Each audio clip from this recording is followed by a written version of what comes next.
Hello, everyone, and my name is Bonnie, and thank you, Jonathan, gave me this great opportunity to present this paper. Our topic is public sphere and Weibo social media platform in China. I don't know how many people here you know Weibo. I hope after my presentation today, at least you know something about this social platform in China. This is very popular in China. So today, our content include four parts. I divide into background, research methodology, and online activism, how they participate with Weibo, and discussion. So basically, this research I already did about 7 years because it comes from system journalism, and then I think out online activism is more particular group I need to focus on. So let me give some background. Firstly, I would like to discuss the increasing importance of digital culture in everyday life, particularly in the context of activism and public discourse in China. And it will highlight between the digital use in China and the Western world, including variation in access to information and the attitude toward the digital censorship. In China, so as you know, we have the censorship. So if you mean China, you will think, okay, China, we have a block keyword and a lot of censorship. And in China, the social movement is very difficult to transfer offline movement. So Western social movement, such as use hashtag to in the Me Too movement, they improve the women's equality to use social media. And also from the literature review, I found that in China, a lot of women from middle class, they educate in West, and they have to avoid censorship, use the technique include like satiric expression and humors, ironic, emoji, meme, etc. So here has the question. In China, online communication occurs through the locally produced and controlled social media platform like Weibo and WeChat. Today, I will focus on Weibo because Weibo is more like a public square rather than WeChat. WeChat is more private circle, so which were subject to censorship. However, users find a way to navigate censorship through the creative technology. So when we talk about online activism, I will also mention that the complex internet policy in China, which aim to balance social stability and control with public voice. Also, it emphasizes the significant role of technology and social media in the shaping public discourse and activism in China. Although the presence of censorship and government control. So the question is there digital activism in China, or in China with this situation, is that only censorship surveillance or also more diversity expression?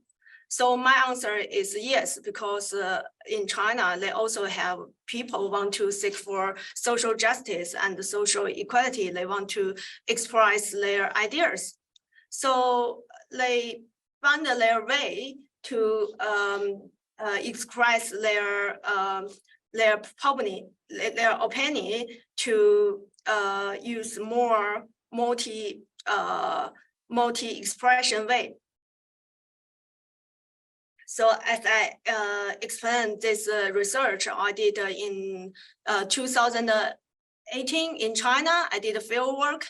So at that year, China happened also the movement, social Me Too movement. It's happened in the West first, and then it crossed China. So at first in China, it's happened in the education and then also media industry. So it's a massive, big influence in China.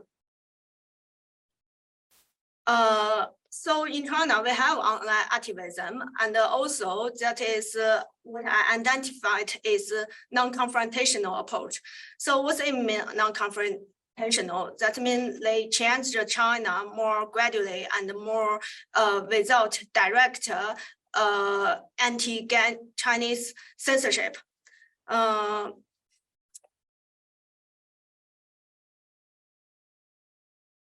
So non-confrontational activity in China, the actors include like NGO and non-confrontational activists, policy activists, also new policy entrepreneur. They be influenced in China like a social reformer, and they challenge the Chinese access of state power. So here is some example in China. This is Me Too event in China. This is some Vietnamese she published on her Weibo. Because in China we have censorship, so she used the meme like the Me Too use a ras bunny. So ras in China is mean me, and bunny in China pronounced like two. So instead of this Me Too very sensitive keyword. So this picture in the Weibo is circulated very quickly and have a big impact. So this happened in 2018 and January 1st. So the lady, she educated outside China and she got her PhD, and her professor is a harassment to her. So she, after the West have Me Too movement, so she report this on the Weibo. So you can see she used a lot of hashtag, and also this is actually a long article. If you click this, it will come out a long article on Weibo. Okay, I will give a brief introduction about my methodology. So this paper also describe the methodology which I focused on Weibo. This is a Chinese social media platform, and its management of online contentions incident. So in China, it's very difficult to call the social movement online. We normally call it a high profile event or high online conscience incidents. So I use a combination of in-depth interview, document analysis, and online material to get the data. So the research, I conduct 21st in-depth interview with a former Weibo operator and opinion leader. However, recruiting interviews from Weibo prove challenging, and it most currently help of sharing personal acquaintance, which information has extensive experience on Weibo. So the department were familiar with the manager of hot event, which I also call it a new media event. The interview explored their everyday job techniques and operating their Weibo, involving in contentious incident and their understanding of platform provider roles. Additionally, 16 Weibo opinion leaders, include journalists and intellectual, known for their involvement in high-profile internet incidents, were interviewed. These interviews provide insight into the dynamic of conscious insects and the relationship between Weibo and users, which is crucial to understand Weibo's commercial strategy. So this all interview and semi-structure and is anonymous, and it's all took place between 2018 first and to the end of December, which I launched this in China. Then I use some coding process, which I also use software.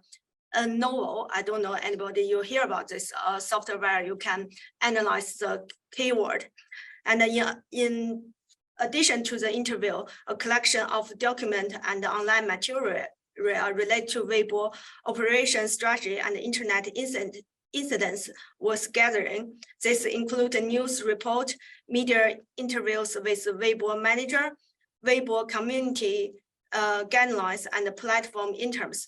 Online training material also provided by Weibo to government official and memories. Also personal blog, like I showed before.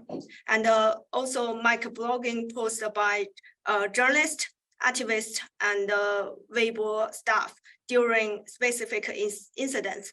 The analysis of this document focus on Weibo statement, moderation decisions, and also the censorship issue. So let me move to the part 3. So talk more about what I found in this process. So the role of Weibo I highlight is this is really similar quite function like Twitter, and it interaction with online activism. It emphasizes the importance of understanding of background and ecology of social networks in China to grasp the dynamic of emotional mobilization with online activism. I further discuss how online activism impacts the public sphere. So this is a Weibo Interact. You can say, you can put your word here, and before they limit with 140 words, but now you don't have a limit. And you can put your emoji and your picture, your video, also hashtag. Also, this with the flash is like you can advertisement it. If you pay money, the algorithm will make it go to the up. So the data is by December 2020, the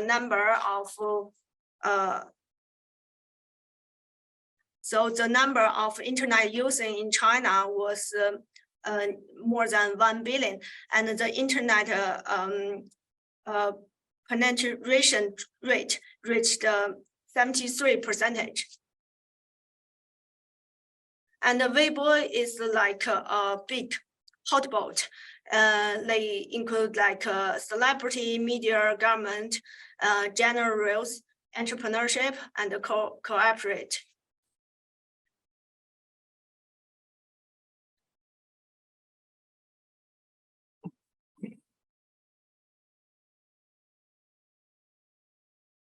So I mentioned is that a Weibo public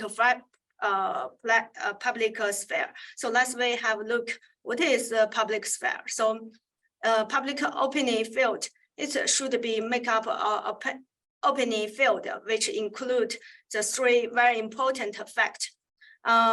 So it should be like openness and also it's kind of like people to free to discuss their idea on the platform.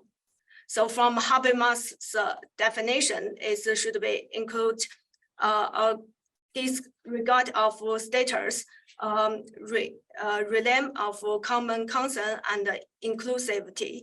So in China, is that a negotiation platform between government, state, and online activism.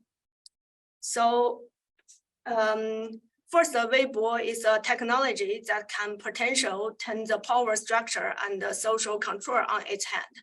And the individual and effective engage on conversation as they retweet like the comment online event.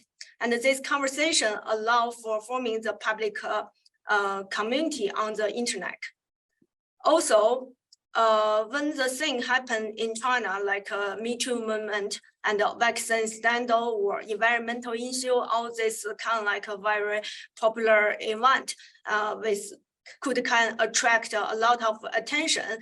So it's kind of like on Weibo, it's very quick to attract collective action, which is the public participate.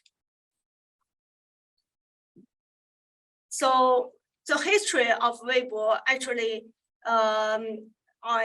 this divided into 3 periods. So before 2019, so this is the first year of blogging. So in China, it's kind of like we feel it's a lot of public expression on the online. And after that is during the time Google launched in China, and also they have more other platform come up in China. So after 2013, Weibo and Alibaba China signed the strategy agreement. After that, actually not only Weibo, also like Tencent, WeChat, and Soho and other platform, they also have some microblog, but they didn't operate very well. So finally, only Weibo still survival in China. So this is some interactive page about Weibo. You can see this is the screenshot which I take from last year during the football club. So they have some algorithm to put the hot topic on the Weibo, and which you can select, and you can watching the football and discuss with the people. Also, Weibo have this wallet page, which you can direct to pay the money and monetize the platform very quickly. So kind of like, because it's connected with Alibaba. So it's if you want to advertise your post, you can directly pay money, and you have Weibo wallet and the Weibo Bit. So these are different people. Some people agree with this opinion about Weibo is more open to people to discuss. It's a virtual public sphere. And another group of people, they against this idea because they think still government take a very important role in that. So another question is, because the platform always want to attract the profit and also more attention. On the other hand, the government censorship very quickly. So how the online activism balance the role in the middle of that? So what I found is the emotional affect information sharing is a very interesting perspective to analyze this question. So Weibo is emotive public opinion field, because like I show, which is a very entertainment and money-based monopolized. So it's kind of like it's very difficult to go to deep discussion. So the emotional goes to different stage, like a Weiguan and the people discussion that, and some opinion go to polarization. So if you're interested with this Weiguan phenomena, it's kind of like called the pass-by culture. In West, they also can start selectivism, like you just give a like or just give a comment and do very minimal engage with that. So last year, I think I with Jonathan talk about this Weiguan phenomena in China, and 3 minutes. Sorry. 3 minutes. Yeah. So how Weibo to try to harness public emotion. So this part I will talk about the dynamic of public discussion on Weibo, also highlight the prevalence of emotional appeals and the polarization of opinion on the platform. Emotional content tend to be more popular and shared, where appeals to the common good receive less engagement. The role of Weibo in shaping public sentiment and promoting to a social agenda is explored, along with these sending words and challenge this agenda to deal with. So because the time limited, I directly go to the conclusion part. So actually, our conclusion is in China, this non-confrontational activism, and it's very popular in China, and they are very actively on the Weibo. And Weibo today is an event-oriented platform, and it constantly evolving with new feature, like I showing like hot topic talk with algorithm and sharing memory. Also, they have some this debating ideas on this platform, public platform. So it's allowed user to discuss current event and bring more online collective action together. So my conclusion is in China, still have more space to the people to discuss the more transparent communication and social, they have social impact on the society.